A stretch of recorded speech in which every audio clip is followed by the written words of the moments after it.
Hey, credits! We did it! Took us long enough. Alright. First things first, the bottom center of the screen says that we've beaten 14 games in 2024 and 461 since we started doing this in 2020. I don't know where those came from, but we've now beaten 15 games in 2024 and 462 since we started doing this in 2020. Okay, let me just start out right out the gate as saying that I think personally this is the best Kirby game so far. Best is probably not the right word. It's the most fun. For me, anyway. The golf thing in games has always been fun for me, but I don't get to play a lot of golf games because a lot of them you can't beat. You know? I loved playing Golf Story a couple years ago because that was a story golf game. That's what this is, essentially, and I love this too. I think it's just a fun mechanic.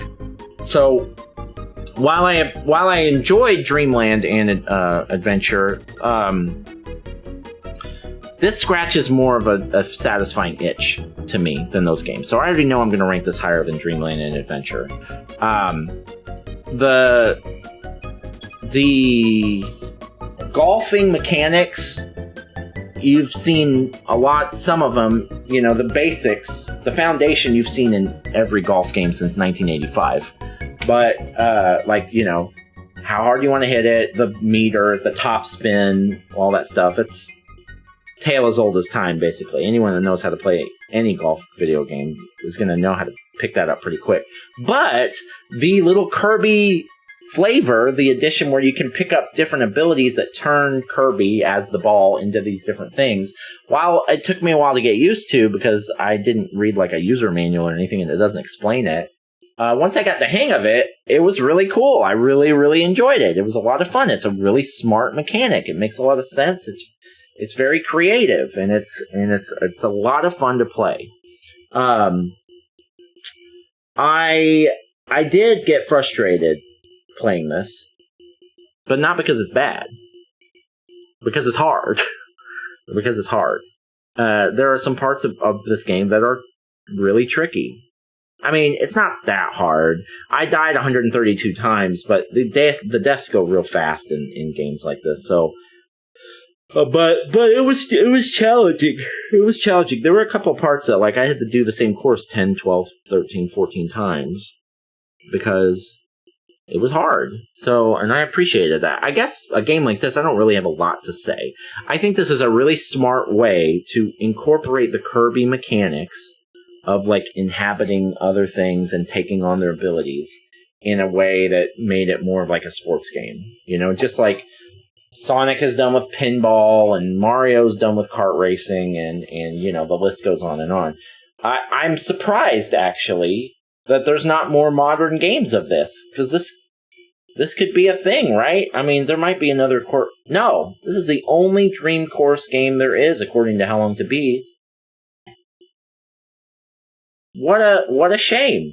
They should reboot this one. I thought this was a really great idea and it was really fun. I guess this kind of game isn't as popular now, but then you can make it work. I mean, they've still got kart racing games and, like, you know, pinball FX. You know, there's stuff like this around. I guess this game is such a simple, straightforward game. There's not really much else to say, but I did really, really enjoy it, and I don't have any critiques. I really don't. It's very well made for how old it is. I guess there is one little complaint, and that is that you can't move the camera. This is probably a technical limitation. You can't move the camera so that you can see the path from other angles. So that you get one angle the whole game, and that's all you can see from. And that made it really hard to line up some shots. It made it really hard to be able to see where the ball was going to go sometimes. Because if it was, like, right into the camera, then you couldn't tell where it was going to land, you know, depth-wise. So it would have been nicer to have a manipulatable camera that you could. But that they probably would have put that in if they could.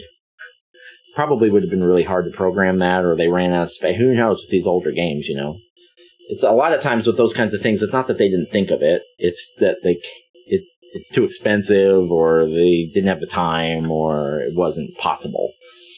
I'm sure it was possible, but maybe they would have had to take something out of the game in order to put that in, you know? I don't know. That's how a lot of these things work with these older games, like SNES and older.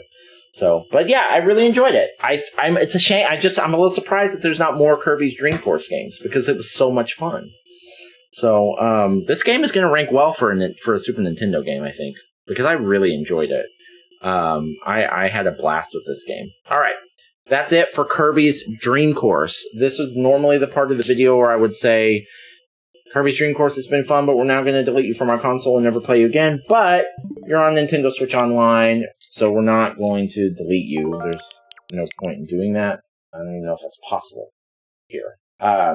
Nor do I care to find out. But we are done. So we will just say goodbye, Kirby's Dream Course. Bye. Thank you. Thank you for being fun. We love you.